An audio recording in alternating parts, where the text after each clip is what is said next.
자, 오늘 강의를 시작하도록 하겠습니다. 네, 안녕하십니까. 반갑습니다. 미래학자 최윤식 박사입니다.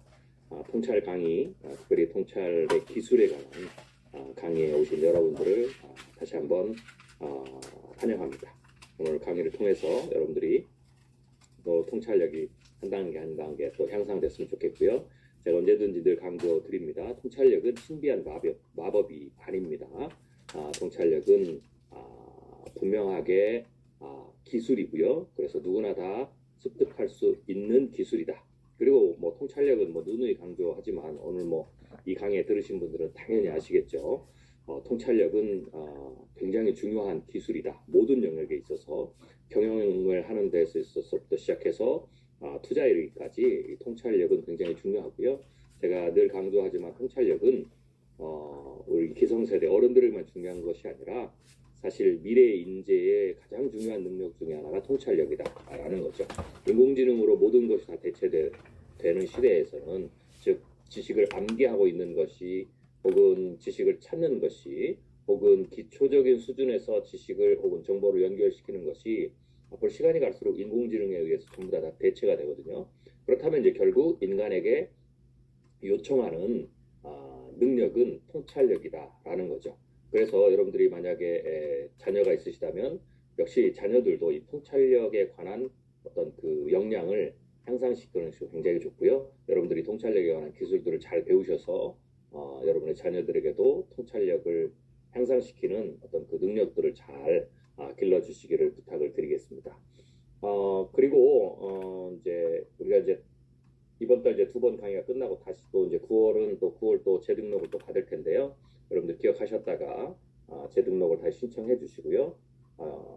10월이죠. 10월에 다음 달 거 이제 재등록을 해 주시고요. 또 10월에는 특별하게 스페셜한 그 강의가 있습니다. 제가 1년에 한 번 하는 신년 전망 세미나죠. 특별히 이번 신년 전망 세미나는 여러분들이 제가 꼭 들으시기를 권합니다. 뭐 매년 신년 전망 세미나가 중요하고 또 좋았지만 이번에는 특별히 이 내년도 상황이 굉장히 좀 심상치 않다는 것을 요새 그래서 여러분 잘 아실 거예요. 그래서 저한테 요청 어떤 분은 인플레이션 강의를 했는데 제가 인플레이션 강의 때 이제 이 인플레이션이 어떻게 될 것인지에 대해서 이게 쉽게 잡히지 않고 또 금리도 그렇기 때문에 꽤 높은 수준을 간다 뭐 이런 것을 다양하게 또 제가 분석하고 예측해 드렸잖아요. 그래서 그 부분들을 또 다시 또 듣기를 희망하시는 분들이 또 계시더라고요. 그렇지만 이제 제가 조금 아쉽게도 제가 이제 시스템 문제나 여러 가지 좀 여건들이 있어서 그것을 다시 듣기는 힘드시고 오늘 제가 좀 몇 가지를 점검을 좀 해드릴 텐데 어쩌든지 간에 저희가 지금 예측하는 시나리오의 범위 안에서 늘 말씀드리면 저는 예언가가 아닙니다. 그래서 우리가 하나의 시나리오를 가지고 가지 않잖아요. 여러 개의 시나리오를 가지고 갑니다. 실제로 그럴 수밖에 없고요. 그렇지만 뭐 시나리오 없는 사람보다는 훨씬 더 빠르고 또 대처를 잘할 수 있다라는 거죠. 여러 개의 시나리오를 갖는 게. 그래서 저희가 제가 그 시나리오가 분기되는 때마다 제가 또 시나리오를 또 계속해서 업데이트 해드리는데 지금 저희가 이 연준의 정책과 관련해서 두 개의 시나리오 분기점을 가지고 있었죠. 하나는 물가를 잡을 때와 잡지 못할 때, 잡을 때는 어떻게 되고 잡지 못할 때는 어떻게 되느냐라고 했을 때 현재 물론 이제 연준이 물가를 잡는다라는 것은 연준이 애초에 얘기했던 것처럼 자신 있게 단기간에 잡는다라는 거였어요. 뭐 1년 이내 정도. 근데 이미 이번 주에 연준이 FOMC를 하고 파월 의장이 FOMC 그 결과들을 그리고 점도표를 공개할 때 제가 이제 보고서를 보신 분들 알겠지만 굉장히 결정적인 중요한 몇 가지의 변화가 나타났죠. 그게 굉장히 중요한 신호입니다. 이런 신호들을 읽을 수 있어야 돼요. 그 중에 하나가 연착륙을 물론 뭐 연착륙이 완전히 이제 불가능하다 이렇게 말은 안 합니다. 왜냐하면 연준의 파월 의장이 만약 그렇게까지 얘기했다면 그날 파월 의장이 FOMC 그 발언을 하고 뭐 그 전에는 뭐 기대치에 조금 반등을 하다가 그 말이 끝나고 다 끝나고 연설 끝나고 전부 폭락을 했잖아요. 그리고 어제 그렇죠? 우리로 보면 이제 오늘 새벽이죠. 또 계속 폭락을 했어요. 물론 이제 유럽에 이제 거기에 대응하기 위한 정책, 경기 대신 대응의 정책들이 있으면서 달러가 또 오르면서 이제 폭락을 했는데 지금 다우지수 3만이 깨졌고요. S&P 그다음에 나스닥은 지난 6월에 연저점 네, 여기에 이제 거의 근접하거나 이제 곧 깨질 상황이죠. 그래서 지금 그런 충격들이 일어났는데 이제 그게 그런 이제 발언한 그 사건이 일어난 굉장히 중요한 요소 중에 하나가 말은 아직도 연착륙은 뭐 완전히 불가능하다 안 했지만 상당히 낮은 확률이다라고 해서 이 말은 곧 포기한 겁니다. 이제 연준도 경착륙을 대비하는 추세로 지금 전환이 됐다라는 거죠. 네, 그래서 이제는 연준의 기준금리 인상도 중요하지만 미국의 경제가 어떻게 경착륙을 할 것인가라는 부분으로 전체적인 이제 전환점이 넘어가고 있어요. 이 말은 그 말은 연준이 물가는 언제든지 잡혀요. 정확히 뭐 연준이 별 일을 안 해도 물가는 잡힙니다. 그래서 제가 물가를 잡느냐 못 잡느냐는 뭐 결국 언제 뭐 2024년이든 2025년이든 물가가 연준의 목표치 뭐 2% 혹은 2.5% 내외로 가는 것 이걸 의미하는 게 아니고 우리가 연준이 물가를 잡았다 못 잡았다라는 것은 내년 최소한 한 상반기까지는 연준이 물가를 잡을 수 있는 그래서 빠른 속도로 2% 밑으로 떨어질 수 있는 혹은 2%까지 떨어뜨릴 수 있는 그런 어떤 추세로 가느냐 못 가느냐를 기준점으로 이제 물가를 잡느냐 못 잡느냐를 이제 제가 규정을 했죠. 그런 측면에서 저희가 물가를 잡으면 오버슈팅에 대한 것을 빠르게 해소하기 위해서 금리를 내리면서 슈퍼버블이 한 번 더 플러스 버블이 일어난다 라고 말씀을 드렸고요. 잡지 못하면 스태그플레이션 상황으로 들어가면서 곧바로 크래시가 일어난다 라고 이제 말씀을 드렸죠. 그 두 가지 시나리오를 제가 분기를 드렸는데 지금 현재로서는 거의 6대4 혹은 7대3 많게는 8대2 정도로 지금 시나리오 1 크래시 잡지 못하는 상황으로 지금 가고 있다 라고 말씀을 드릴 수가 있어요. 물론 그것도 이제 여러 가지 좀 외부적 변수가 있기 때문에 좀 더 줄고 봐야 되겠지만은 뭐 그건 당연한 거잖아요. 이제 시나리오 최적화를 해야 되겠죠. 물론 그때가 되면 또 여러분들에게 가장 빠르게 그 시나리오 분기점을 또 제가 또 발표를 하겠지만 어쨌든 현재로서는 그 방향으로 좀 많이 기울고 있습니다. 그렇기 때문에 중요한 것은 만약 그 시나리오로 가면 내년에 미국 뿐만 아니라 네 죄송합니다. 지금 들어오신 분들은 금속어 제가 해드리겠습니다. 예, 그 미국뿐만 아니라 미국도 당연한 거고요. 근데 미국이 흔들리면 다른 데는 이제 더 크게 흔들리죠.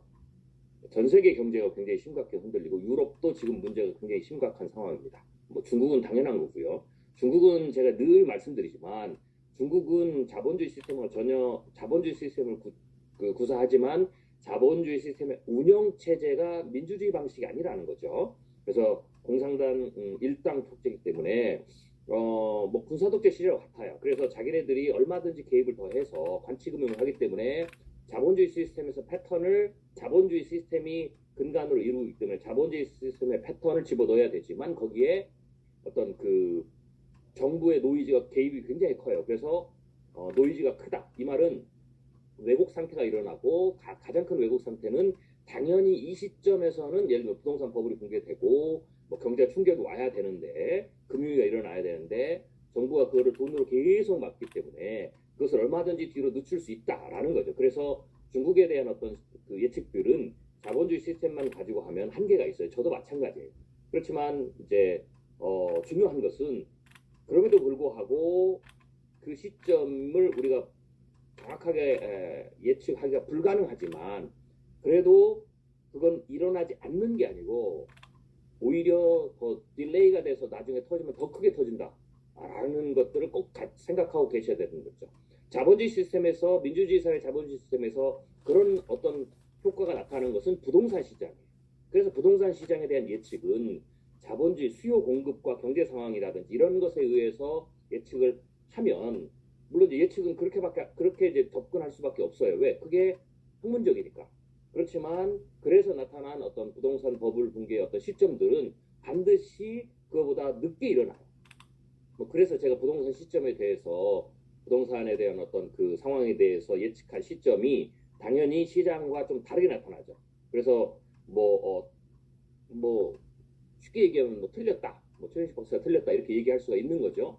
그렇지만 그거는 정부의 개입에 의해서. 그래서 제가 늘 그러니까 제 시나리오는 꼼꼼히 잘 읽으시라고 말씀드렸잖아요. 그래서 제가 이제 뭐 그런 어떤 영역도 중국도 그렇고 부동산도 그렇고 정부가 직접적으로 개입을 하면 왜 부동산 같은 경우는 왜 자본주의 시스템 민주주의 자본주의 시스템에서도 이런 딜레이가 왜곡 일어나냐면 이 부분이 뭐와 연결되냐면 이 정권의 운명하고 연결돼 있어요. 그래서 부동산 가격이 과거에 총선에서 부동산 가격이 막 튀는 데는 정권 이 국회의원이 당이 바뀌었잖아요. 네, 그런 것처럼 민감하기 때문에 정부가 민주주의 시스템이라도 굉장히 개입을 많이 해요. 개입할 수 있는 여건도 있고요. 왜냐하면 중앙은행 혹은 뭐 이런 데로 움직여서 뭐 예를 들면 그 빚을 빌려주는 거라든지 대출 제한이라든지 혹은 뭐 규제 완화라든지 막 이런 것들 막 구사할 수 있는 게 정부의 힘이 있어요. 그렇기 때문에 개입할 여지가 굉장히 높죠. 주식보다 굉장히 더 높아요. 그래서 부동산 같은 경우에는 딜레이가 일어나요. 근데 딜레이가 일어나면 더 큰 문제가 생긴다라고 말씀드리죠. 그 딜레이 자체가 부동산 침체 혹은 부동산의 정상화를 없애는 게 아니에요. 근데 많은 사람들은 그게 틀렸고 그런 일이 일어나지 않는다라고 해석해요. 절대 그렇지 않습니다. 그거는 딜레이 되는 거고요. 딜레이 되면 문제가 더 커진다고 그랬어요. 그래서 제가 뭐라고 그러냐면 박근혜 정부 때 혹은 2002년 문재인 정부 시절에 부동산이 가격이 내려와야 정상화가 더 추가로 돼야 된다. 만약 그렇지 않고 정부가 이것을 개입을 해서 완화 정책을 하거라든지 혹은 이것을 개입 시장에 맡겨두지 않고 놓으면 더 큰 피해자가 생긴다. 실제로 한국은 그렇게 돼버렸어요. 그게 뭐예요? 네. MZ 세대들이 까지 연끌을 해서 부동산을 다 사버렸잖아요. 물론 그렇게 하니까 부동산이 더 뛰었겠죠. 그래서 많은 사람들은 이게 부동산 가격이 하락하는 것에 대해서 틀렸다라고 생각하는데 그 틀린 게 아니에요. 딜레이 돼서 더 큰 문제가 생겼고요. 나중에는 더 크게 떨어져요. 그래서 지금 한국 부동산 시장이 지금 상황이 그렇게 심각한 상황으로 지금 가게 되는 거예요. 아예 거래 자체도 지금 안 돼요. 그리고 부동산은 왜 그게 중요하냐면 많은 사람들은 주식과 비슷하게 생각해서 주식은 예를 들면 어제 같은 경우에 그렇게 막 폭락하면 어제라도 바로 팔아서 유동화가 돼요. 근데 부동산은 이미 이거 심각하다 느낀 순간은 절대로 팔지를 못해요. 최소한 몇 년간. 그러니까 결국은 어떻게 되겠어요? 네. 팔아야 될 적정 시점에나 떨어져야만이 팔아요. 그럼 결국은 내가 팔고 나서 부동산 가격이 뛰더라도 아무 상관이 없는 거예요. 왜냐하면 결국은 뛰는 상황에서 들고 있던 사람도 결국은 내가 판다고 하면 그 가격에 비슷한 가격에 팔 수밖에 없게 되는 거죠. 그러면 그런 다음에 또 뭐가 문제가 있냐면 그 유지 기간, 그 몇 년 동안 상승할 때 혹은 떨어질 때 몇 년이 또 걸리겠죠. 그 유지 기간 동안 뭘 했어요? 이자를 냈잖아요. 그러니까 결국은 그 사람이 더 손해를 볼 수도 있는 거예요. 장부상 가격만 기분이 좋았죠. 20% 30%더 올랐다. 그러나 그게 더 떨어지면서부터 팔리는 거고요. 그 기간이 몇 년이 걸리기 때문에 결국은 그 기간에 이자 내고 세금 냈기 때문에 결국은 그 이전에 팔았던 사람보다 팔고 나서 막 부동산 가격이 뛰었다 해서 아쉬워하는 사람보다 실질적으로는 더 손해를 보거나 비슷한 경우가 되는 거죠. 이게 부동산의 특색이에요. 그리고 또 하나는 어떻게 돼요? 그 기간에 대체 투자, 즉 주식 투자 시장에서 수익을 올릴 수 있는 돈이 다 묶여 있잖아요. 그러니까 실질적으로는 굉장히 큰 손해를 보게 된 거예요. 그리고 이게 만약에 영끌족까지 다 달라붙었으면 더 밑으로 내려가서 팔게 되는 거죠. 그래서 투자는 단기간에 장부상에 돈이 얼마가 올랐느냐, 누가 얼마 벌었다, 이걸로 판단하시면 여러분 굉장히 심각한 통찰력에 오류를 겪게 돼요. 그걸 지금 여러분들이 이제서 드디어 목도하고 계시는 거예요. 어쩌든지 간에 지금 투자 시장이 굉장히 복잡한 상황으로 갑니다. 자, 그렇지만 지금 내년에 이제 이슈가 내년에 경제가 얼마나 터질 것이냐, 얼마나 크래시가 될 거냐. 그래서 이미 미국의 지금 경제학자들 7, 80%는 내년쯤에 경제 대침체가 오고 그 크래시에 대해서 수준에 따라서 지금 여러 가지로 갈려서 굉장히 논의 중에 토론 중이에요. 그래서 내년이 굉장히 중요하다라고 생각하시면 돼요. 이 말은 거꾸로 보면 우리는 시나리오를 가지고 있잖아요. 그럼 제가 이제 이 말은 이렇게 바꿔서 표현할 수 있어요. 짧으면 6개월, 늦어도 12개월 이내에 여러분 생애 최고의 투자의 기회가 와요. 그게 내년이에요. 이런 측면에서 투자자들도 이렇게 얘기를 해요. 그래서 짐 로저스 같은 경우에는 어떻게 돼? 생애 최악의 폭락장이 오는데 결국 또다시 거꾸로 생애 최고의 투자 기회가 온다. 부자 아빠 책을 썼던 그분도 지금 그렇게 얘기하잖아요. 똑같은 말이에요. 그래서 내년이 굉장히 중요한 시점이다. 그러면 내년을 여러분들은 지금부터 큰 플랜에서 준비를 해야 돼요. 그 플랜에서 준비하는 것을 도와드리기 위해서 이번에 신년 전망 세미나가 포커스가 다 거기에 가 있는 거예요. 그래서 여러분들은 혹시라도 아직 신년 전망 세미나에 이 투자 통찰 세미나를 듣는 분 중에서 아직 등록하지 않았던 분들은 내년도 이제 2주 뒤에 하죠. 다다음 주에 신년 전망 세미나를 꼭 관심을 가지고 참여해서 들으시고 내년 플랜을 지금부터 세워 놓으셔야 됩니다. 이미 흔들리기 시작했거든요. 그래서 폭락으로 보면 최소한 2번 정도 더 있어요. 지금부터. 이 2번의 첫 번째가 지금 시작되고 있는 거고요. 그리고 진짜는 아직 오지 않았죠. 그 진짜에 대한 대비도 해야 되고요. 투자 전략들 혹은 경영 전략들을 세우셔야 되겠죠. 그래서 이번 신년 전망 세미나 다음 주에 있는 신년 전망 세미나에서는 그 부분을 전체적으로 그림을 그려드리는 세미나입니다. 꼭 참석하셔서 좋은 통찰력 그리고 내년에 대한 준비를 철저히 잘 하시기를 바라겠습니다. 자, 우리가 통찰의 기술이라는 걸 가지고 계속 지금 우리가 스터디를 하고 있어요. 통찰의 기술을 실제적으로 다루는 건데요. 사실은 이 기술은 이제 미래학자 통찰의 기술 이 책에서 제가 다 다뤘는데 이 책은 프로페셔널들을 위해서 이제 쓴 책이라 사실은 조금 날 것에 가까워요. 그러니까 좀 어렵고 딱딱하다는 거죠. 그래서 일반인들이 읽기에는 소화하기에는 사실 쉽지 않습니다. 그래서 제가 일반인들이 이 부분에서 충분히 소화할 수 있는 영역들을 제가 다시 재구성해서 지금 통찰의 기술 이 특강들을 연이어 가고 있는 거죠. 그래서 솔직히 저도 좀 힘듭니다. 힘든 게 뭐냐면 사실 어려운 것을 어렵게 얘기하는 게 사실은 굉장히 쉽거든요. 그런데 이것을 제가 더 소화해서 더 쉬운 말로 더 쪼개다 보니까 저도 사실은 이 강의를 준비하는 게 그렇게 이제 수월하진 않아요. 그래도 일반인들이 뭐 저도 나름대로 좀 도움이 돼요. 좀 더 일반인들이 좀 더 쉽게 이해할 수 있도록 제가 다시 강의안을 구성하는 거니까 그런 의미에서는 저도 뭐 개인적으로는 꽤 도움이 되는 이 강의다라고 좀 생각을 하고 있어요. 아무튼지 간에 제가 최선을 다해서 더 세밀하게 더 쪼개서 설명하는 그런 어떤 그 강의로 진행을 하고 있습니다. 다음 달 강의 때도 또 재신청하셔서 계속해서 이 강의를 좀 들으시면 아마 도움이 될 것 같습니다.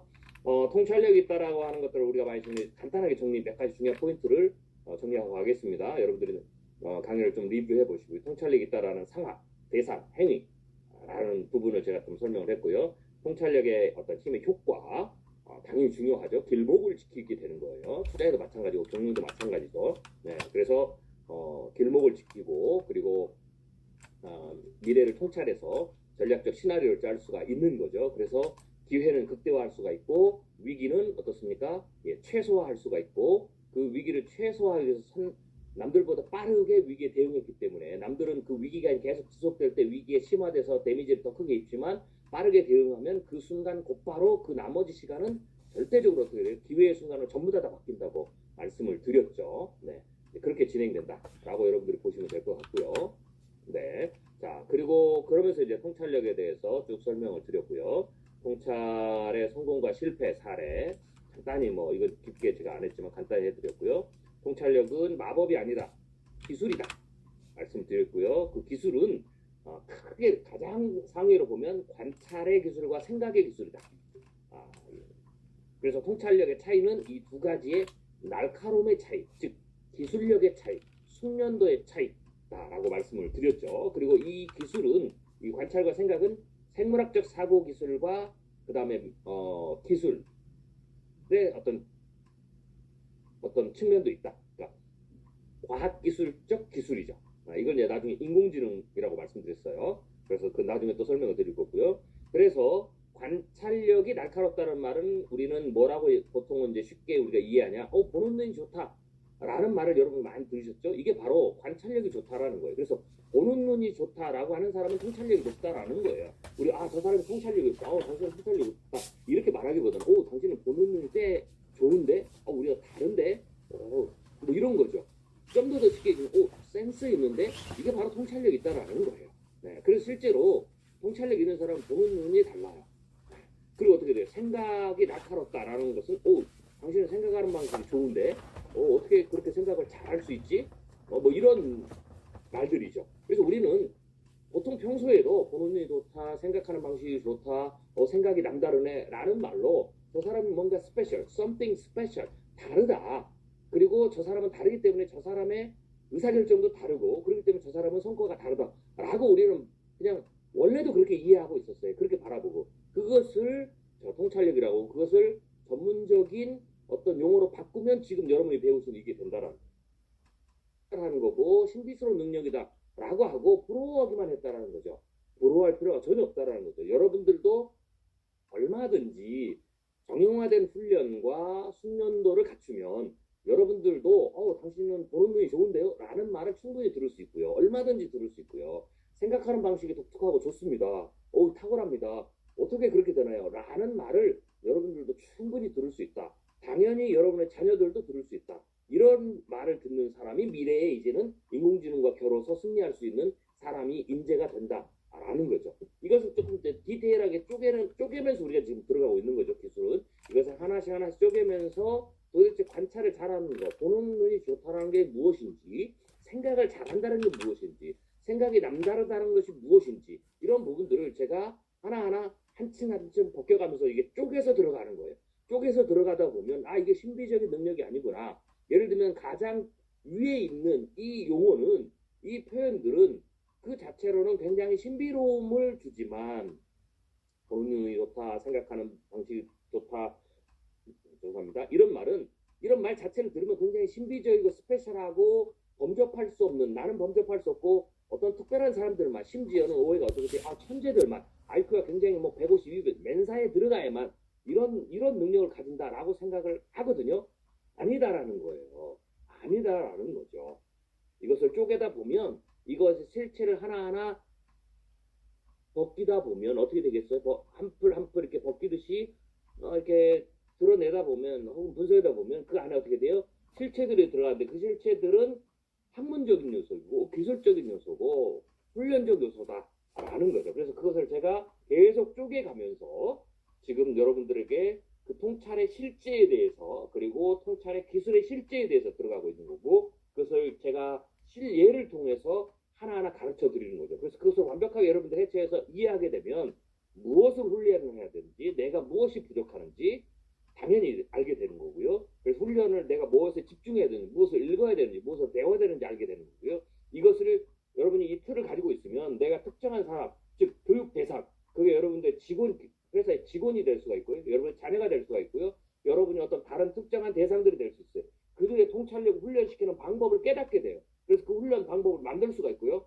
여러분의 경영하는 회사의 전 직원을 슈퍼 A급의 맨사 출신의 사람을 S급의 인재를 여러분들이 스카우트 안 해도 평범한 사람을 모두 다 통찰력 있는 사람으로 훈련시킬 수가 있다라는 거죠. 그리고 통찰력의 향상은 제가 뭐라고 그랬습니까? 통찰력이 향상되면 당연히 생각하는 게 다르기 때문에 생각하는 것이 다르기 때문에 의사결정력도 달라지는 거고요. 의사결정력이 달라지면 행동이 달라지는 거고 행동이 달라지기 때문에 더 나은 결과물은 당연히 열매로서 오는 거죠. 당연히 성과가 올라가고 기업 매출이 늘고 그리고 또 어떻게 되겠어요? 여러분의 행동이 달라지고 그리고 투자를 하면 투자의 수익률이 달라지는 거예요. 그래서 투자의 수익률이 달라지고 기업의 매출이 달라지는 이러한 모든 결과물들은 결국은 통찰력의 향상에서 자연적으로 나타나는 그냥 오토매틱 자동으로 나타나는 거예요. 즉 좋은 사과나무의 종자를 선택해서 그 사과나무를 좋은 땅에 심고 그 종자에서 좋은 비료를 쓰고 끊임없이 그 나무를 잘 관리만 하면 그냥 당연히 어떻게 돼요? 최상급의 사과가 열리는 거죠. 그래서 열리는 거예요, 성과는. 투자 성과도 마찬가지고 수익률도 마찬가지고 경영의 성과도 마찬가지죠.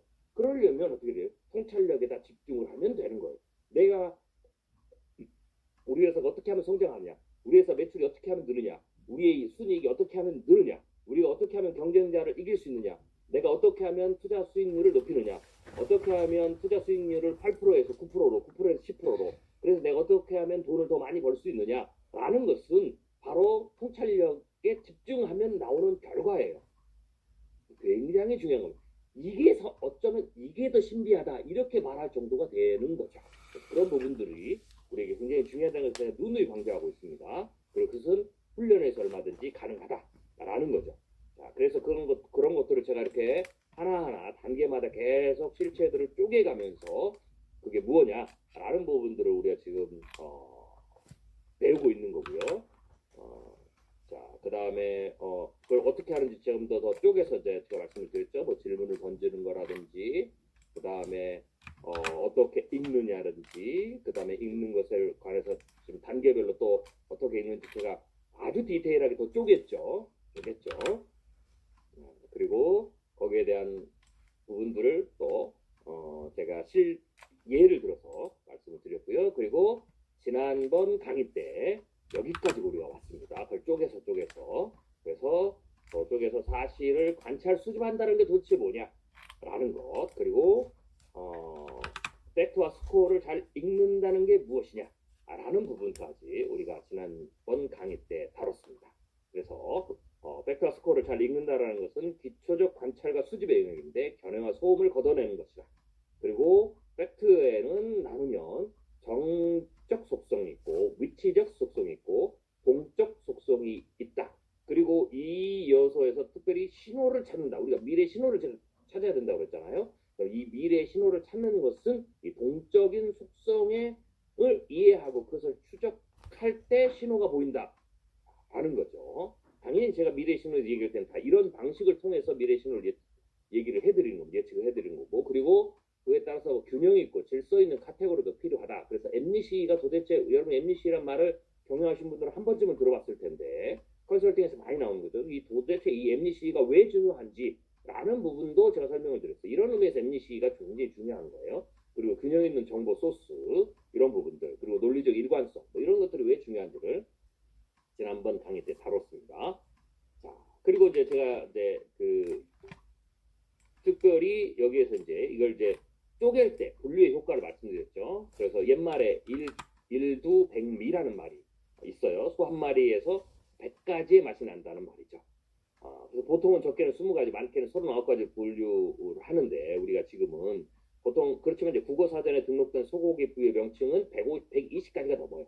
그래서 디테일하게 쪼갤수록 이 쪼개는 것의 힘이라고 그랬죠. 그래서 첫 번째로 이 정적 속성, 이 팩터 스코어를 할 때 이 사실을 관찰 수집하는 것은, 그러니까 생각의 기술을 높이는 것은 생각의 기술이 또 따로 있어요. 그렇지만 이 사실을 관찰 수집하는 데는 관찰 수집의 기술은 뭐냐, 테크닉은 뭐냐, 쪼개는 기술이라고 했어요. 그래서 누가 얼마나 잘 쪼개느냐에 따라서 소고기를 그냥 듬성듬성 뭐 5, 6가지 쪼개서 쪼갤 줄밖에 모르는 사람이 그 소고기를 음미하는 것과 120가지가 넘는 부위로 쪼개서 음미하는 것은 굉장히 다르죠. 왜? 잘게 쪼갠다는 것은 뭘 하겠어요? 최상의 맛을 찾아낸다라는 거죠. 최상의 맛을. 그래서 프로페셔널이라는 거죠. 당연히 소를 보는, 소를 뭐라고 하나요? 이게 쪼개는 거를 아무튼 갑자기 생각이 안 나는데요.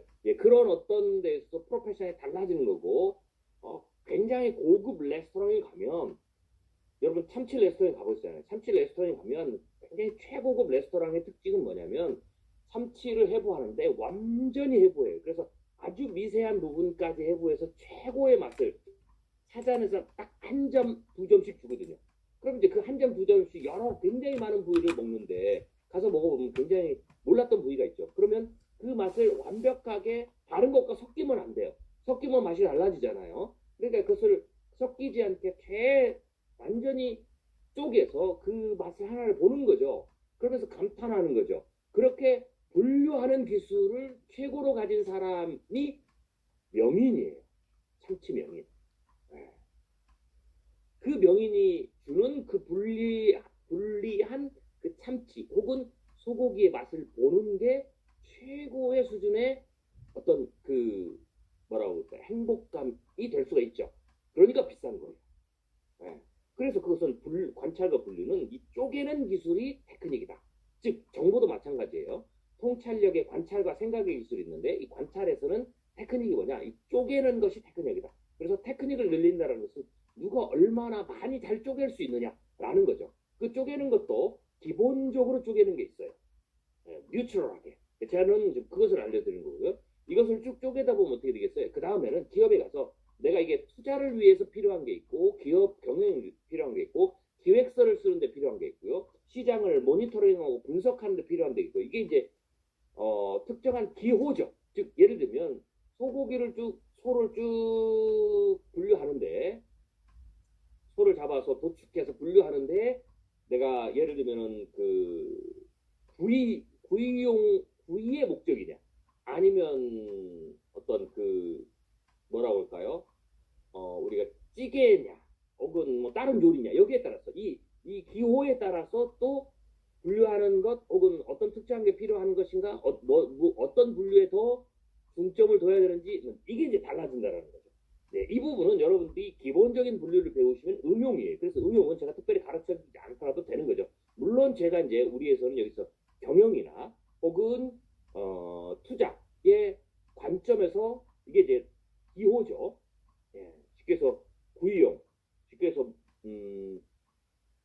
이 소고기를 구이로 파는 어떤 그 가게냐 아니면 뭐 국거리로 파는 가게냐 뭐 찌개로 파는 가게냐 뭐 이거에 따라 다르죠. 거기에 따라 달라지는 것처럼 우리는 여기서 이제 그 모든 걸 다 다룰 수 없고 투자의 관점에서 혹은 기업 경영의 관점에서 크게는 이 두 가지 기업 경영은 이제 미래 산업과 연결되어 있죠. 그런 측면에서 관찰을 쭉해서 쭉 쪼개놓은 거를 어떤 부분을 더 하이라이트해서 보느냐 사용하느냐라는 것들을 적용을 해드리는 수준까지는 갑니다. 어쨌든 이제 두 가지를 다 하는 거죠. 네, 그렇게 해서 가는 겁니다. 다시 정리하면 관찰은 테크닉, 기술이 뭐냐? 생각의 기술은 따로 있어요. 뭐 가치법도 시작해서 논리적 비납법도 있지만 이 관찰은 그런 게 기술이 아니고 쪼개는 게 기술이다. 얼마나 디테일하게 정보를 쪼개느냐 라는 거고요. 인풋을 쪼개느냐죠. 그리고 이 쪼개는 것을 기호에 따라서 투자든 나는 투자에 맞춰서 혹은 경영에 맞춰서 이 기호에 따라서 이 쪼갠 부위에서 어떤 부분을 하이라이트 하느냐 라는 부분이 이제 기술이다 라고 여러분들이 보시면 될 것 같습니다. 그래서 그 쪼개는 것들을 제가 지난번에 얘기를 드렸어요. 그래서 앞에서 이 쪼개는 부분, 이 쪼개는 이 부분을 조금 더 제가 설명드렸을 때 이렇게 좀 정리를 했습니다. 그래서 사실과 의견, 그러니까 사실을 도출해내야 되는데 사실을 발견하기 위해서 우리가 not A 방법을 쓴다고 그랬죠. 그래서 의견을 먼저 의견을 추려내면 남는 게 사실인 거죠. 그러면 의견에도 제가 의견을 또 다시 쪼갰죠. 좋은 의견, 불균형 의견, 나쁜 의견. 그리고 의견도 또 쪼갤 수 있죠. 소음과 거짓. 그렇게 해서 분류를 하죠. 그러면 이것만 분류해내는 눈이 생겨도 정보를 받아들이는 거 완전히 달라진다고 말씀드렸죠. 그래서 제가 숙제를 내드렸어요. 기사를 찾아서 이렇게 한 번씩 해보셔라. 그러니까 이렇게 태그를 달아서 분류를 직접 해보셔라 라고 말씀을 드렸는데 숙제를 잘 하셨는지 모르겠어요. 숙제 검사를 제가 이 온라인이기 때문에 숙제 검사를 하지 못하는 게 조금 아쉽긴 하지만 현장 오프라인 할 때는 그 자리에서 좀 해보고 다 제가 이제 도와드리거든요. 그게 안타깝지만 해보시라고 했어요. 왜? 어려운 게 아니니까. 그리고 제가 정답은 없다고 그랬죠. 하다 보면 점점점 어떻게 돼요? 는다고 그랬어요. 도축하는 것도 마찬가지예요. 그래서 정답이 없어요. 그걸 알려주고 계속 자기를 도축을 해봐야 아는 거죠. 네. 자, 그래서 그런 부분들을 좀 분류하는 게 중요하다라는 거죠. 굳이 이걸 따진다면 소음과 거짓은 소를 잡아서 도축할 때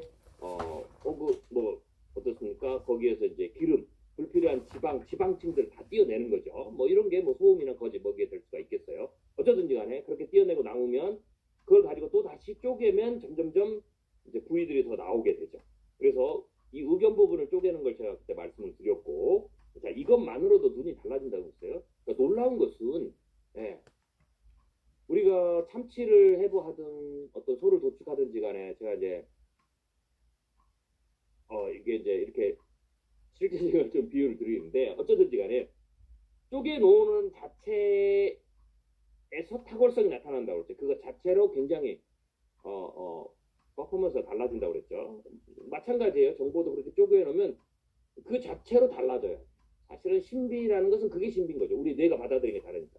그 자체로 여러분 생각이 달라진다는 거죠. 예. 그 자체로 맛이 달라지는 것처럼. 어떻게 쪼개느냐? 생각 없이 쪼개서 막 다 섞여 있는 것의 맛과 완벽하게 부위를 120가지 이상으로 참치도 완벽하게 수십 가지로 쪼개놓는 그 쪼개놓은 것만으로도 맛이 달라요. 그냥 먹는 자체로. 그러니까 신비적인 거죠. 아, 놀랍다. 라는 거죠. 놀랍다. 왜냐면 그것을 그대로게 디테일을 안 쪼개면 맛이 섞여서 혹은 안 좋은 게 섞여서 맛이 퀄리티가 떨어져요. 그래서 분류 자체가 맛을 높이는 거예요. 저는 이제 커피를 또 굉장히 좋아하는데요. 그러니까 커피를 생두를 사서 저는 이제 그 술을 안 마셔요. 그래서 술 담배를 안 하기 때문에 술 담배를 안 하는 것도 처음에는 술 담배가 몸에 안 좋아서 안 했는데 나중에는 특히 술 담배는 하면 안 되겠더라고요. 왜냐면 이게 뭐 담배도 마찬가지예요. 술은 신체에 영향을 미치는데 뇌에도 굉장히 제가 요 공부를 해보니까 뇌에도 큰 영향을 미쳐요. 특별히 이 전두엽. 그러니까 저 같은 경우는 뇌 기능 중에 전두엽을 굉장히 많이 쓰는 사람 있잖아요. 정보를 쫙 수집한 정보를 각 분야에서 뇌 각 분야에서 처리하는 것을 다시 전두엽으로 보내서 거기에서 종합하고 분류하고 그걸 가지고 프로젝션을 하는 기능이 이제 전두엽인데 제가 의학적 논문이나 자료들 쭉 공부하다 보니까 이 알코올이 이제 정확히 하면 알코올이 아니라 어떤 특정한 것에 중독되는 거, 그 게임의 중독이든 알코올의 중독이든 막 이런 거거든요. 이게 이제 전두엽에 심각한 데미지를 줄 가능성이 굉장히 높다라는 걸 제가 이제 공부했어요. 그래서 그 뒤에는 더 내가 중독은 조심해야 되겠다. 라고 이제 생각을 하고 이제 알코올도 제가 오히려 더 안 했던 거죠. 물론 이제 알코올 자체는 또 뭐 사실은 인간의 신체에 좀 데미지도 주게 하겠지만 물론 그거 자체가 또 즐거움도 있어요. 그래서 그걸 저는 나쁘다, 술을 마시는 게 나쁘다라는 게 얘기한 게 아니고 때로는 그럴 정도로 조금 관리를 한다라고 여러분들이 이해해 주셨으면 좋겠어요. 그래서 사실 제가 우리 연구원들 이제 저한테 이제 미래 예측을 프로페셔널하게 훈련 받으러 오는 연구원들이 있거든요. 네, 이런 분들에게서는 가능하면 좀 술도 좀 줄이고 또 이게 이제 몸 건강에 영향이 되니까 좀 그렇게 또 제가 본의 아니게 이제 권면하는 그런 이제 이유도 있는 거죠. 아무튼 어쩌든지 간에 쪼갠다라는 거, 뭐 몇 킬로 셌습니다. 다시 돌아와서 이렇게 쪼개는 거, 아주 디테일하게 쪼개는 거 그 자체는 이제 굉장히 중요한 요소다. 섞이는 자체로 맛을 잃기 때문에. 커피 같은 경우도 제가 이제 이것 때문에 제가 술 얘기를 했거든요. 커피도 그래서 제가 이제 기호로 이제 취미로 뭘 할까 그래도 이제 뭘 마셔야 되니까 그래서 제가 커피를 선택을 했어요. 그래서 이제 커피를 하다 보니까 이제 여러분이 보시면 제 스타일이 한번 파면 이제 끝장을 보는 스타일이잖아요. 근데 끝장을 보니까 통찰력도 남들 같으면 통찰력 있다, 뭐 통찰력이 뭐냐, 뭐 이렇게 하지만 저는 그 통찰력 도대체 뭐냐라고 분류를 하면서 이렇게까지 이제 제가 들어가면서 이제 만든 거죠. 그래서 저도 이게 좀 파는 스타일이에요. 제가 이제 MBTI를 해보니까 제가 INTJ 성향이 나왔거든요. 그러니까 내가 왜 이런 스타일을 하는지 제가 좀 이해를 했어요. 어쩌든지 간에 그래서 커피도 제가 이제 파기 시작했어요. 그러다 보니까 그 커피 본연의 맛을 즐기기 위해서 제가 이제 커피도 뭐랄까요, 원두를 직접 사서 그것을 제가 직접 볶아서 매면 거기서부터 이제 원두를 직접 사서 고르고 픽을 하고 그걸 가지고 또 이제 제가 직접 볶아요. 처음에 이제 초보자 때는 프라이팬으로 볶는 것부터 시작했어요. 그리고는 기계를 사가지고 이게 막 볶았어요. 그러면서 제가 이게 대부분 비슷해요. 사진 하시는 분도 그렇고 점점점 디테일하게 가면 사진도 그래요. 사진에 왜 사람들이 이 돈을 쓰느냐, 사진기에 왜 이 도구에 집착하냐라고 봤더니 이 도구가 좋을수록 본래의 색감을 끄집어낼 수 있어요. 사진은 그 맛이 핵심이에요. 그리고 실제로 최고의 사진 작가는 본래의 색감을 그대로 드러내고 동시에 그러면서도 그걸 기반으로 신비적인 창조를 할 수 있는 거예요. 그러기 위해서는 어떻게 돼요? 관찰이 중요하고 본래 색깔을 끄집어내는 게 중요해요. 이게 쪼개는 게 중요하더라고요. 쪼개는 게. 마찬가지예요. 커피도 하다 보니까 그것을 본래의 맛을 쪼개야 돼요. 맛이 섞여버리면 안 돼요. 그래서 이 본래의 맛을 추출하는데 애를 쓰다 보니까 원두도 사게 되고 픽도 하게 되고 그리고 그 본래의 맛을 드러내도록 내가 직접 볶아야 돼요. 그리고 또 이 추출할 때도 커피를 내릴 때도 달라요. 몇 분에 몇 분. 보통은 이제 3분 안에 다 추출을 하라고 그러거든요. 근데 이제 하다 보면 사람들이 이 3분 안에 추출할 때 혹은 첫 번째, 두 번째 한 세 번에 거쳐서 추출하는데 그 추출할 때마다 이 물이 들어가면서 물의 온도와 물의 시간과 관련해서 그 커피 안에 있는 본연의 맛을 추출하는 게 달려있어요. 왜냐면 그 커피 안에는 인간에게 좋은 또 뭐냐면 추출할 때도 인간에게 좋은 성분이 있고 화학적 성분이 있고 인간에게 해가 되는 화학적 성분이 있어요. 근데 그게 커피의 추출 시간과 물의 온도에 따라서 그게 나오는 게 달라요. 그래서 그것을 미세하게 잘 맞춰야 돼요. 그래서 3분 혹은 물의 양 뭐 이런 거죠. 그래서 그렇지 않으면 점점점 어떻게 돼요? 이것을 무시하게 되면 추출을 하는데 커피를 마시는데 좋은 것과 안 좋은 게 다 섞여 있어요. 이게 바로 사실과 의견, 소음 것이 다 섞여 있는 것과 같다라는 거예요. 그래서 모든 것의 원리는 똑같아요. 그러면 그 다음부터 어떻게 돼요? 커피 본연의 맛을 잘 즐기는데 비싼 돈을 줬는데도 안 돼. 그러면 이제 그걸 하기 위해서 이게 막 섞여 있으니까 맛을 거꾸로 인위적으로 증진을 시켜야 돼요. 인위적으로. 그래서 안 좋은 맛을 뭐라 그럴까요? 덮어버려야 되고요. 없앨 수 없고 덮어버려야 되고 본연의 맛을 추출해서 그 감을 못 느끼니까 다른 인공의 맛을 가미를 해야 돼요. 그래야 이제 커피가 팔리거든요. 그래서 이제 거기서부터 이제 어떤 일이 벌어지냐면 이런 일이 벌어지는 거예요. 거기에다가 우유도 타고 캐러멜 마키아토도 타고 시나몬도 뿌리고 뭐 다른 플레이버를 막 넣죠. 물론 그게 하나의 장르가 되기는 했지만 결국은 커피를 굉장히 좋아하는 프로페셔널 입장에서 보면 사실은 커피가 아닌 거예요. 그거는 그냥 음료예요.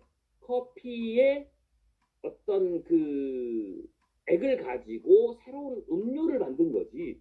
커피 매니아로 보면 커피의 고유한 맛을 즐기는 사람을 보면 사실 그게 커피가 아니에요. 그래서 어느 정도까지냐면 유럽에 가면 여러분 아시잖아요. 유럽에 가면 커피 본연의 맛을 이제 그걸 어떻게 해야 되냐면 물도 조절을 해야 돼요. 왜냐면 저도 커피를 추출해 보면 거기다 물을 얼마나 타냐에 따라서 커피의 향, 맛 이게 다 또 달라져요. 농도가 달라지잖아요. 그래서 저는 커피를 하다 보니까 저는 어떻게 되면 점점점 그런 식으로 해서 내린 에스프레소를 먹게 되더라고요. 그래서 유럽에 가면 유럽에서 진정한 커피는 에스프레소예요. 그래서 유럽 사람들이 미국의 커피, 미국은 이제 그걸 가지고 어떻게 돼요? 물을 타잖아요. 그러고는 미국의 커피를 뭐라고 그래요? 아메리카노라고 불러요. 네. 여러분들이 우리는 커피 그러면 아메리카노 그러잖아요. 그래서 우리는 또 여기서 나눠져서 아메리카노를 먹느냐 아니면은 아까 했던 그 플레이버 커피를 먹느냐 이렇게 나눠져요. 그래서 우리는 커피를 마시려면 아메리카노를 먹어야지. 그리고 다른 플레이버를 먹으면 그건 커피가 또 아니라고 또 생각하는 분도 또 계셔요. 그래서 이게 굉장히 달라. 그렇지만 또 유럽 사람들은 아메리카노 자체도 뭐예요? 진정한 커피가 아니다. 그래서 사실 아메리카노는 유럽 사람들에게서는 약간 커피가 아닌 커피를 먹는다. 약간의 조롱기 섞인 그들만의 자부심이 담겨서 생긴 말이 사실 아메리카노예요. 그래서 아메리카노라고 하는 것은 저건 커피도 아니다라는 게 유럽 사람들의 사실은 말이에요. 그래서 유럽에 가면 아메리카노를 찾기 힘들어요.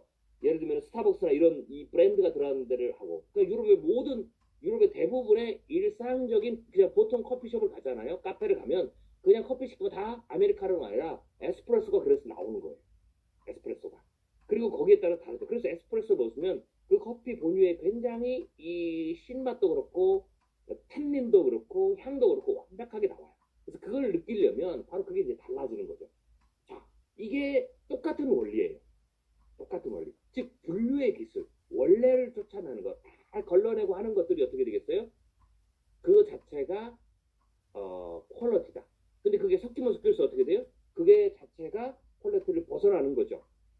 커피가 아닌 게 된 거죠. 다른 게 되버린 거죠. 그래서 정보도 마찬가지예요. 이렇게 지금 보여드리는 것들을 이 사실적으로 쭉 해서 쪼개는 거였어서 거꾸로 생각했어요. 여기서 다른 게 붙어요. 의견이 붙고 의견도 좋은 의견, 불균형 의견, 나쁜 의견, 심지어 소음과 거짓이 섞여요. 완전히 섞인 그런 것들을 여러분들은 지금 그냥 날 것으로 뉴스를 틀면 보고 계시는 거고요. 신문을 읽으면 보고 계시는 거고요. 네이버라든지 이 다음에 이 뉴스 포털에서 그걸 보고 계시는 거예요. 물론 이것도 안 보는 사람은 영 아무것도 아니지만 우리는 이것을 그냥 보는 거예요. 그리고 이걸 보고 이렇게 전반적으로 전부 다 짬뽕된 걸 보고 어떻게 돼요? 투자를 하고 있는 거고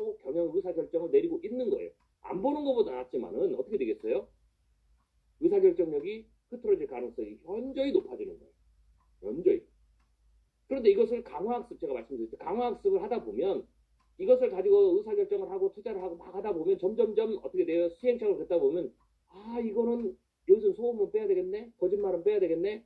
한쪽으로 치운 것은 빼야 되겠네? 이걸 이제 점점점 알게 돼요.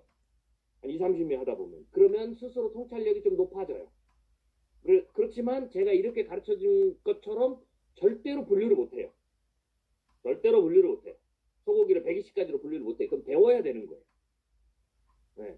당연히 통찰력의 한계가 드러나게 되는 거죠.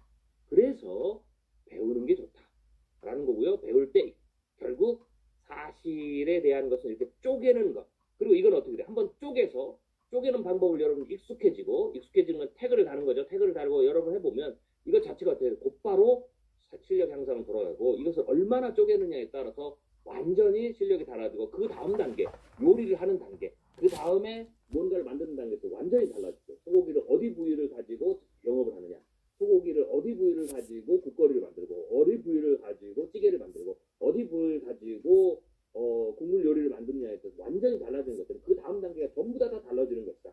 즉 그 다음 단계는 우리로 하면 생각의 기술이에요.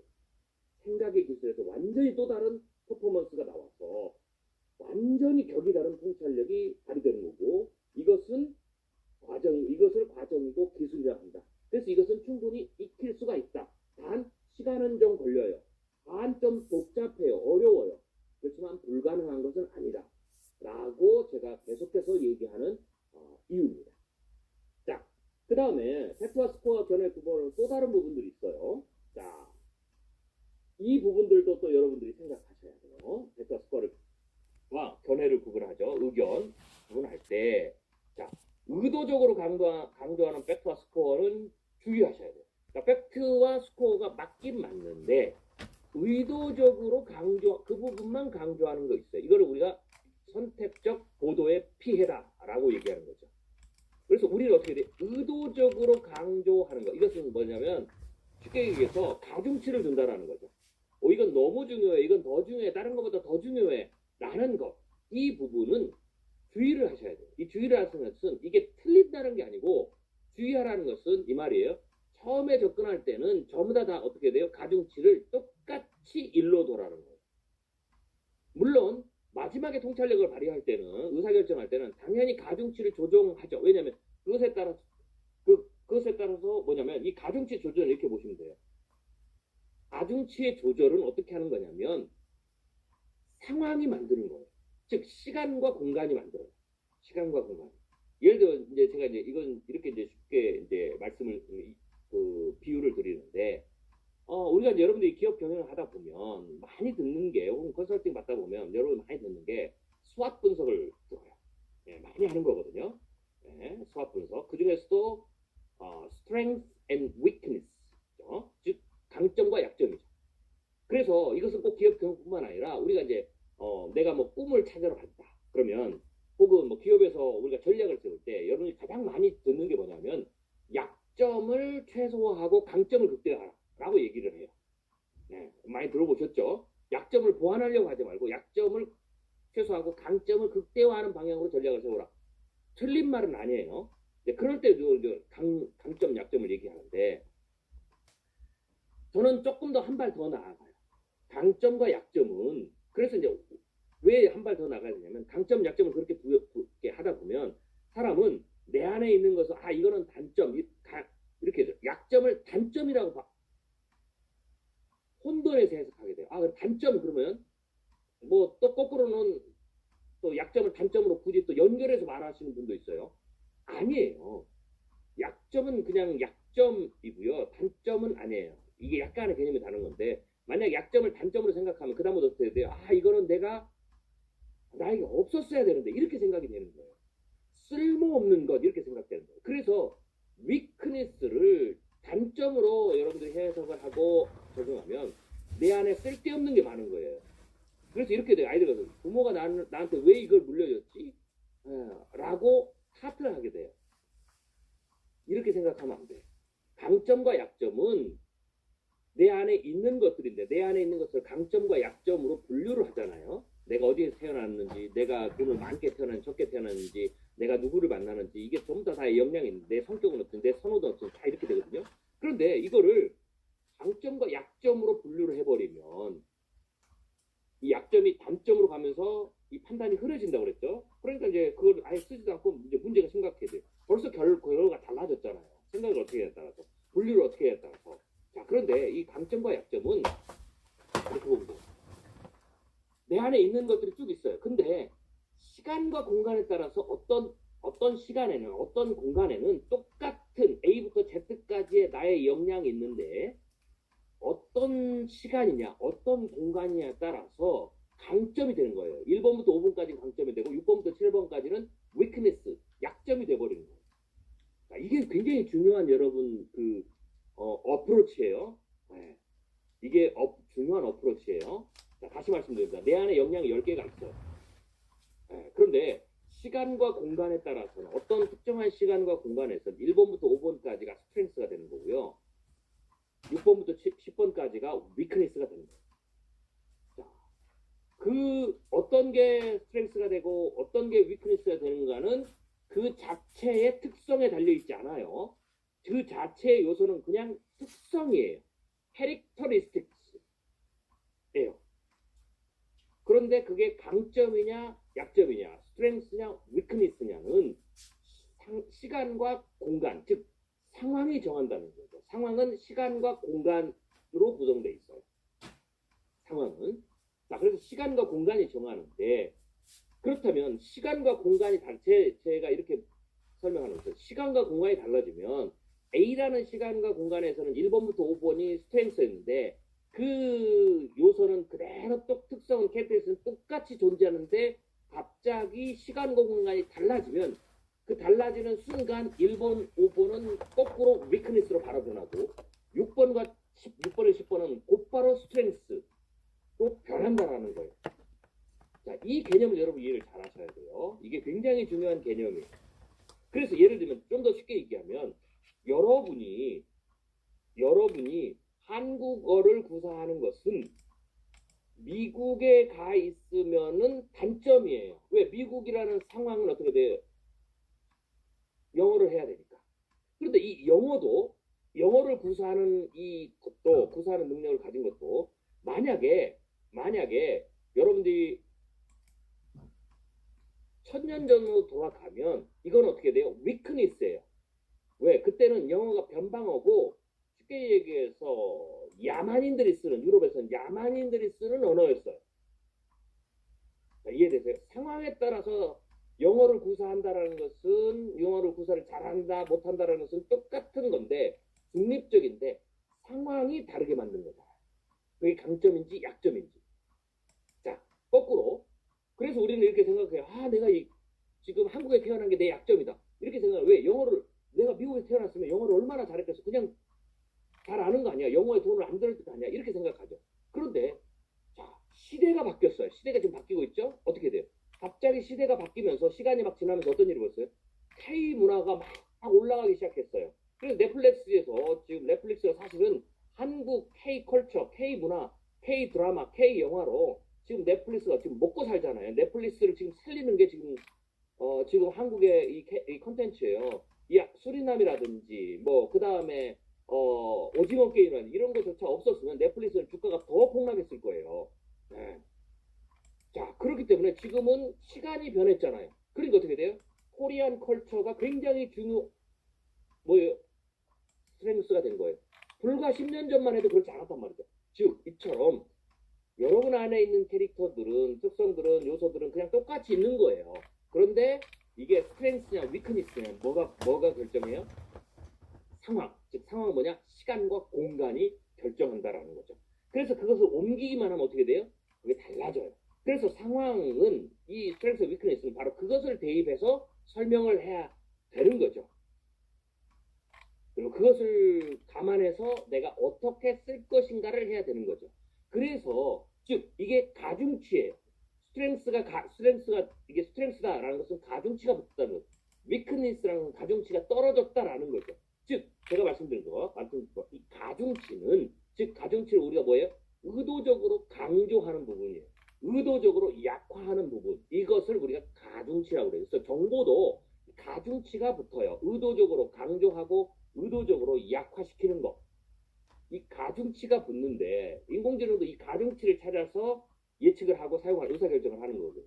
그래서 이 가중치는 반드시 필요한데, 자, 중요한 것, 여러분들이 통찰력을 발휘할 때는 일단 어떻게 돼요? 가중치를 다 빼라는 얘기예요. 그래서 의도적으로 강조하고 의도적으로 약화시키는 팩터와 스코어는 주의하셔라는 거예요. 자, 이해됐어요? 처음에는 그것을 전부 다 가중치를 1로 놓으셔라.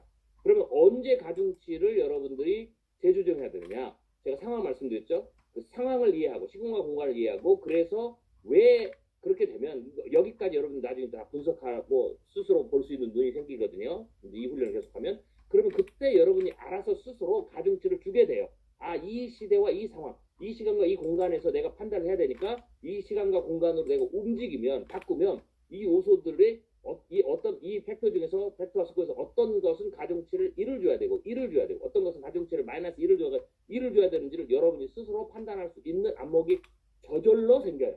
그리고 나서 의도적으로 강조했던 이 선택적 보도를 했던 기사를 다시 보면 그 선택적 보도를 했던 거기를 가중치를 달리했던 거죠. 선택적 보도는 가중치를 준 기사라는 거예요. 네. 그러니까 당연히 가중치를 준 것이 의견이 되는 거예요. 의견은 해석도 있지만 가중치를 어떻게 두느냐도 의견 이해돼요. 네. 가중치만 조절하는 것도 의견이 되는 거죠. 네. 그래서 가중치 조절을 여러 가지가 있어요. 그것을 막 강조한다든지 반복적으로 말한다든지 혹은 하이라이트 한다든지 밑줄을 친다든지 글자를 크게 한다든지 이게 가중치를 줬다라는 것을 표현하는 거예요. 문장상에서. 글로써. 말로 할 때는 힘을 준다라든지 반복한다든지 막 갑자기 딱 한번 포즈를 딱 주고 그리고 나서 말한다든지 이게 이제 가중치를 주는 방법이거든요. 의도적으로. 그래서 사람들은 그걸 잘 모르고 몸이 느껴요. 그러면서 이게 몸이 스스로 가중치를 받아들이는 거죠. 그러면서 여러분의 사고를 흔들어요. 조절하죠. 그리고 여러분 그 듣고 나면 행동이 그래서 바뀌는 거예요. 자, 그런데 그것을 여러분들이 검증할 수 있어야 돼요. 통찰력은 검증하는 거예요. 검증해서 받아들일 거 받아들이고 하는 것이 이제 통찰력의 이제 업그레이드가 되는 거죠. 그래서 검증을 하기 위해서는 첫 번째 바로 이거죠. 의도적으로 강조하는 팩터 스코어를 주의해서 처음에는 가중치를 전부 다 뉴트럴하게 제로로 다두라는 거죠. 그렇지 않으면 선택적 보도의 피해. 그게 다 이 과정을 내가 스스로 가중치 조절해서 봤더니 그렇게 해서 봤더니 이 보도가 A라는 보도가 정말 잘했어 라고 하는 그 기사를 여러분들이 만났으면 다행이지만 그렇지 않은 선택적 보도를 이 과정을 거치지 않고 그대로 받아들이면 어떻게 돼요? 굉장히 심각한 타격을 보는 거예요. 특별히 지금처럼 투자시장에서 혹은 미래산업에서 굉장히 많은 보도가 쏟아져 나오고 그 보도들은 전부 다 어떻게 돼요? 이 선택적 보도, 의견이 다 들어가는 거예요. 이것처럼 의견이 들어가요. 심지어는 소음과 거짓도 있어요. 네. 그래서 좋은 의견은 뭐예요? 가중치가 완벽하게 잘 세팅된 보도라고도 봐야 돼요. 불균형적 의견은 일부만 보는 거예요. 나쁜 의견은 가중치 자체가 틀린 거예요. 아시겠어요? 당연히 그건 그리고 또 해석 자체도 틀려요. 네. 해석 자체가 틀린다는 그 사건에 대해서 잘못 얘기하고 잘못 해석하는 거죠.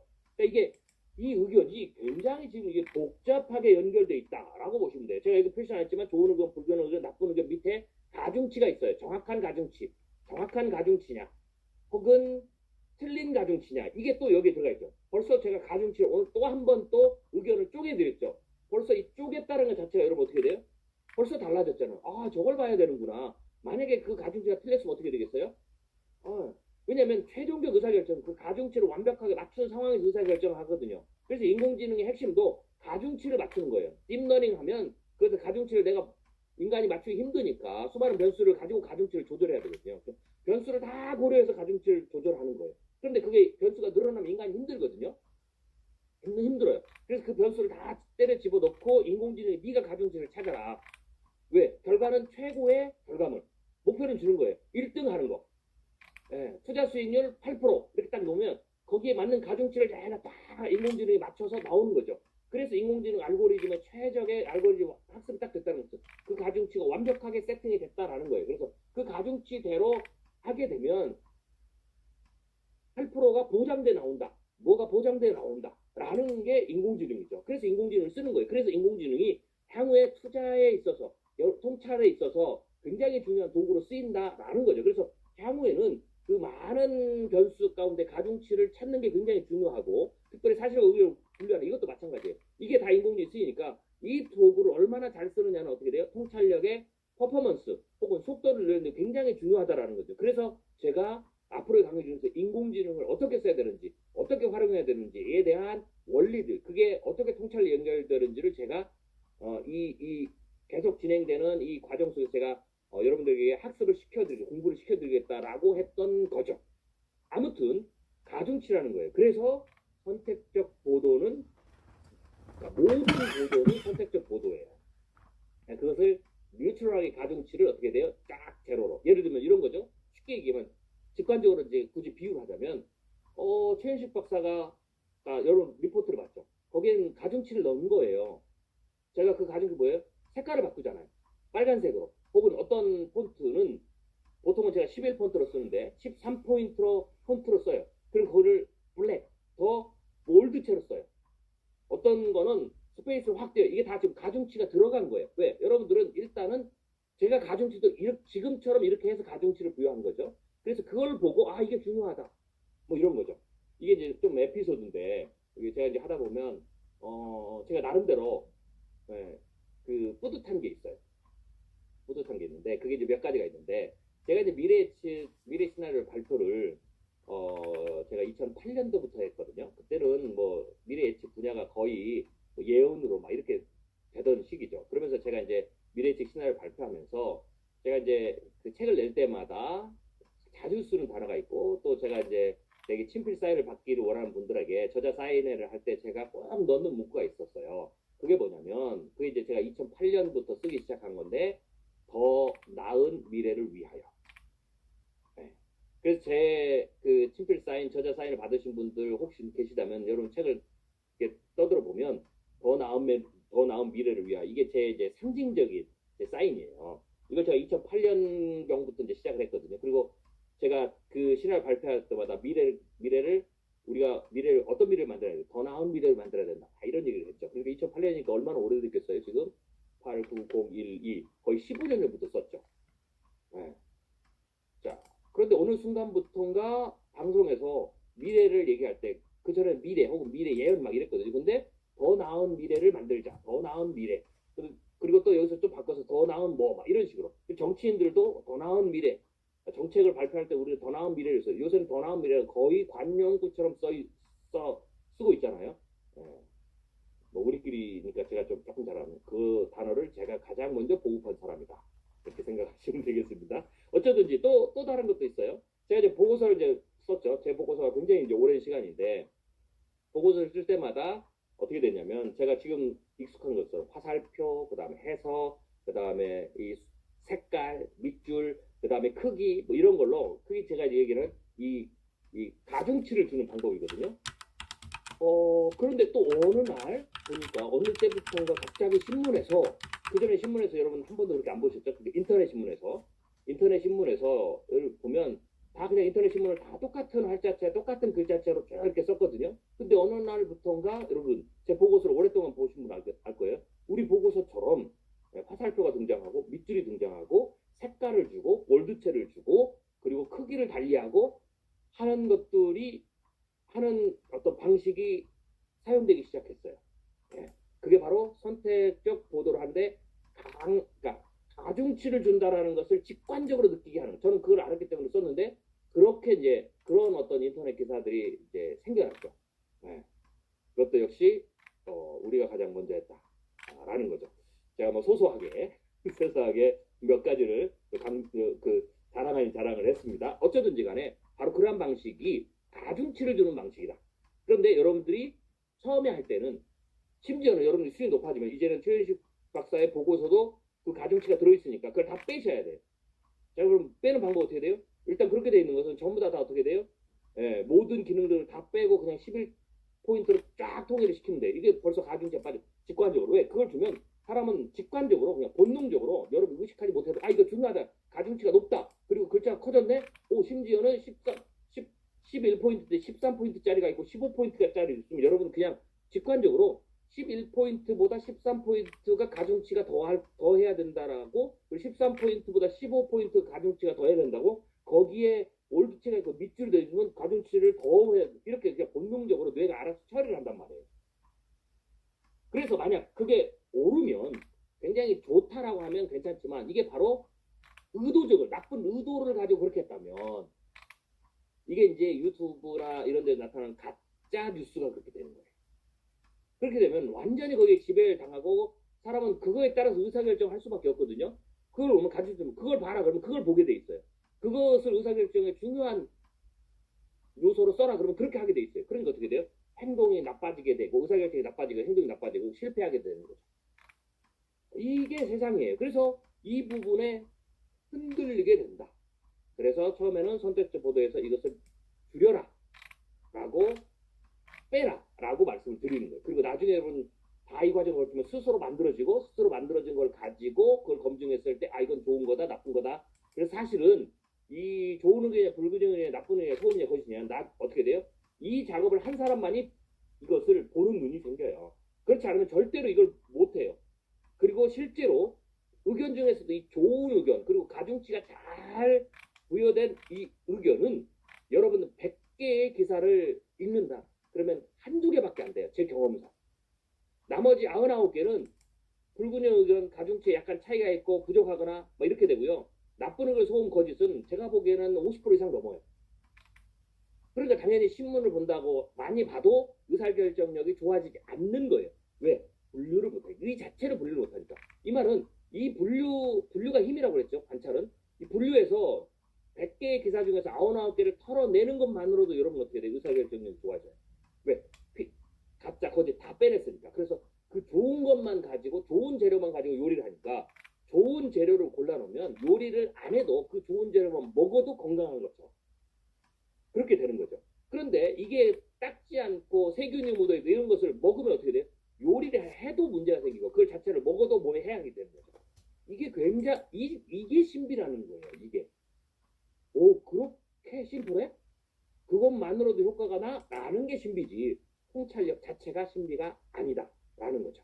자, 그래서 이 부분을 가중치를 뉴트럴하게 제로로 전부 다 없애라 라는 겁니다. 당연히 어떻게 돼요? 추상적 단어를 쓰는 기사도 조심해야 돼요. 왜? 이 추상적 단어는 개념적 이건 이제 우리가 또 배울 건데요. 이 개념을 정리하는 것이 굉장히 중요한 거예요. 그래서 제가 이 추상적 단어를 쓰지 않기 위해서 그러면 추상적 단어를 쓴다라는 것을 뭉뚱그리거든요. 사람을 속이는 데 굉장히 좋은 방법 중에 하나가 이 추상적 단어를 쓰는 거예요. 판단을 흐리게 만들어요. 그래서 추상적 단어는 국익, 화학, 안정 이거 굉장히 추상적 단어예요. 그래서 모두 다 국익이래. 이것도 국익이고 저것도 국익이고 요새 이제 이번 주에 국익이라는 단어가 굉장히 많이 나왔잖아요. 그렇게 하는 게 국익이냐 아니냐 뭐 이런 거. 그리고 정치인들 가장 많이 쓰고 화합이라는 단어를 뭐 쓰는데 결국 화합이 안 돼. 근데 화합이라는 단어를 계속 써. 굉장히 추상적 단어. 그럼 우리는 정치인은 화합, 저 정치인은 화합을 생각하는구나. 표를 찍어줬는데 이 사람이 진짜 화합을 안 해. 오히려 화합을 깨트리고 있어. 그리고 실제로 화합을 깨트리는데 화합하기 위해서 화합을 깨트리고 있는 행동은 우리가 보면은 화합을 막 깨트리는 행동을 하는데 본인은 화합을 하는 거래. 이게 추상적 단어를 쓰는 거예요. 안정적이래. 연준이 계속 안정적이라는 단어를 쓰잖아요. 안정적으로 연착할 수 있다. 안정적으로 잡을 수 있다. 그런데 실제로 보면 안정적이지 아니죠. 그러니까 뭔가를 이 추상적 단어를 쓰는 것은 굉장히 조심해야 된다. 그래서 추상적 단어는 사실은 제가 기사를 읽을 때 정보를 수집할 때 다 빼라고 그래요. 추상적 단어는 빼요. 그리고 필요한 추상적 단어는 다 쪼개야 돼요. 이런 것처럼 쪼개요. 쪼개서 그걸 쪼개려면 어떻게 정적 속성, 위치 속성, 동적 속성 이것을 파악하는 것은 이 추상적 단어에서 벗어나기 위한 거예요. 그래서 더 진짜 뭔데? 그게 형상이 진짜 뭔데? 진로가 진짜 뭔데? 진짜 현재 위치가 뭔데? 어떤 시간과 공간에 있는데? 어떤 목적인데? 어떤 운동을 하는데? 이렇게 쪼개야 돼요. 그래야만 어떻게 돼요? 추상적 단어에서 벗어나기 위한 거예요. 추상적 단어는 이것을 다 숨기고 의도만 들어가는 거예요. 심지어는 좋지 않은 의도만 들어가죠. 이게 추상적 단어의 문제입니다. 그래서 이걸 다 빼라라는 거죠. 읽을 때. 이걸 다 그냥 다 그어버리세요. 이런 단어는 별로 의미가 없어요. 이거 다. 팩트만 남의 이걸 다 빼고 이게 진짜 국익인지 화합인지 그때 다 알아요. 이건 가치에 해당되는 거니까 원하는 거니까 이거 다 빼도 돼요. 다 밑줄을 쫙쫙 그어야 돼요. 사설을 쫙쫙 긋고 엑스표를 쫙쫙 긋고 여러분들이 정보를 볼 때 다 빼야 돼요. 그리고 또 어떻게 돼요? 과장, 왜곡을 나타내는 단어에 현혹되지 말아야 돼요. 보통은 이제 이거는 주로 형용사, 부사에 돼 있어요. 그래서 형용사, 부사도 다 빼요. 추상적 단어도 다 빼고 형용사, 부사도 빼고 그 다음에 의도적으로 강조하는 가중치도 다 빼요. 예, 그래서 급등, 급락, 충격, 폭풍, 패닉 다 빼야 돼요. 그래서 자, 예를 들어 이게 왜 그러냐면 이거는 혼돈이에요. 상대적인 개념이기 때문에 자, 급등했다. 자, 어제 새벽에 S&P, 나스닥이 급락했어요. 언론은 그렇게 얘기하죠. 급락했어요. 그러면 그 급락했는데 1%가 급락이에요. 2% 빠진 게 급락이에요. 3% 빠진 게 급락이에요. 5% 빠진 게 급락이에요. 급락은 다 통해요. 그러니까 이거는 보통 형용사, 이거는 주로 과장과 왜곡을 하기 위해서 주로 많이 써요. 그래서 저도 이런 단어를 꼭 쓸 때만 쓰지 굉장히 저는 조심합니다. 네. 그리고 이 단어를 쓰면 제가 충격이 온다.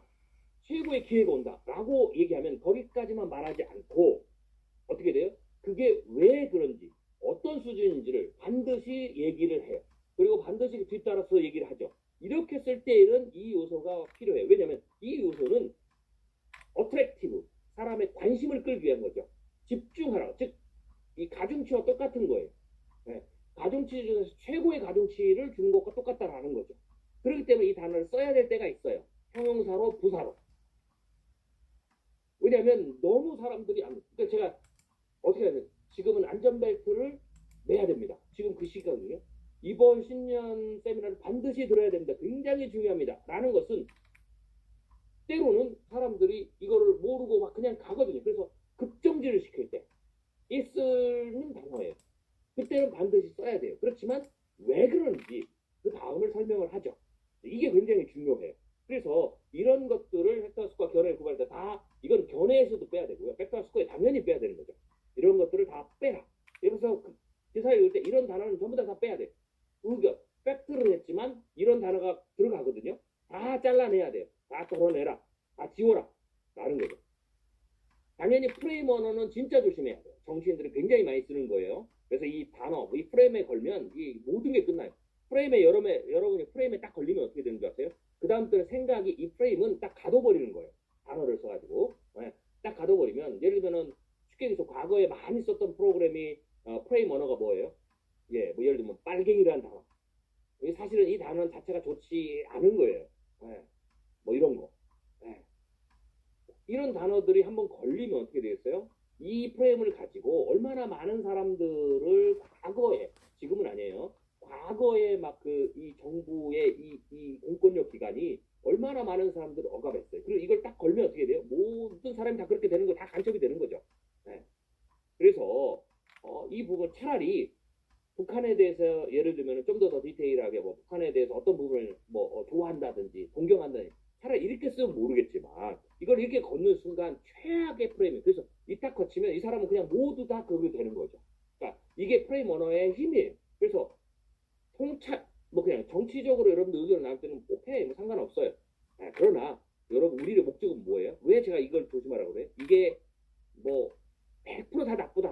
이 프레임 언어를 거는 게 뭐 이렇게 말하지는 않아요. 그렇지만 우리는 통찰력을 높이는 데는 절대적으로 좋지 않다.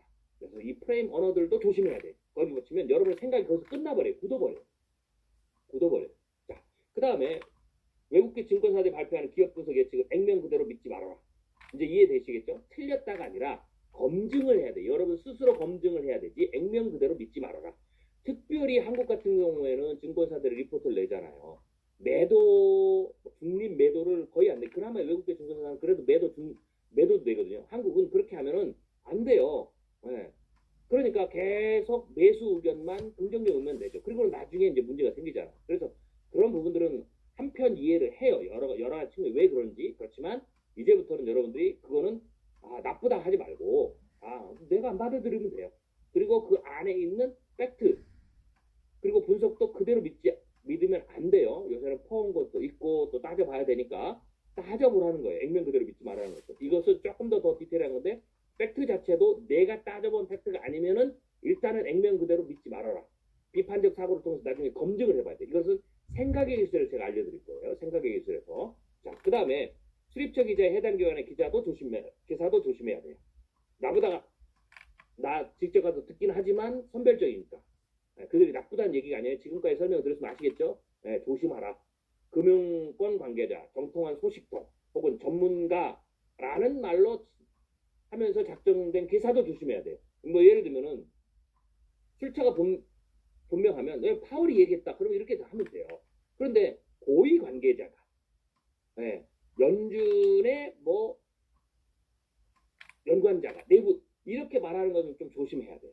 출처가 불분명하기 때문에 한 번쯤 검증해 봐야 되죠. 그리고 그런 거는 그것도 돼요. 왜? 다른 나타난 팩트에서 얼마든지 보완이 그 부분은 보완이 가능하기 때문에 혹은 팩트와 팩트를 가지고 논리적 추정에 의해서 오히려 직접 가본 기자보다 혹은 그 언뜻 들은 것보다는 더 어떻게 정확하게 파악할 수 있고 또 이런 거는 주로 속이는 기사 때도 주로 사용되는 방식이에요.